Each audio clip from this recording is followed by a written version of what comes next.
Hey, what's up mga ka-e-bike? Habang minomontage po yung motor na project bike natin guys, papakita ko rin sa inyo kung paano siya nabuo nung simula ng una. So, pina-overhaul natin yan, pina-check natin yung marine niya, so ganyan ang itsura niya. Nung natapos na yung overhaul, pero marami pa tayong maayusin dyan sa mga parts na yan, sa flarings, sa tahat. Narinis na natin din yung marine na yan. And guys, so makikita nyo, marami pa talagang maayusin sa project bike na to. So, yan siya nung tagawa, pero medyo pahad na rin pairings. Yan yung mga nagisira niya guys. Pakita ako sa inyo mga nagsira. Ito yung marina niya. Ayan.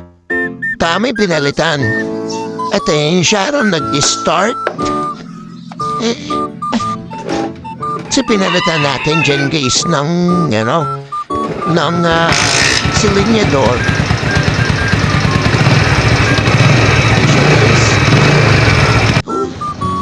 Tapos pineta na natin yung hilaw, kinalas natin yung cowling niya. Bumana, at ayun siya ngayon guys.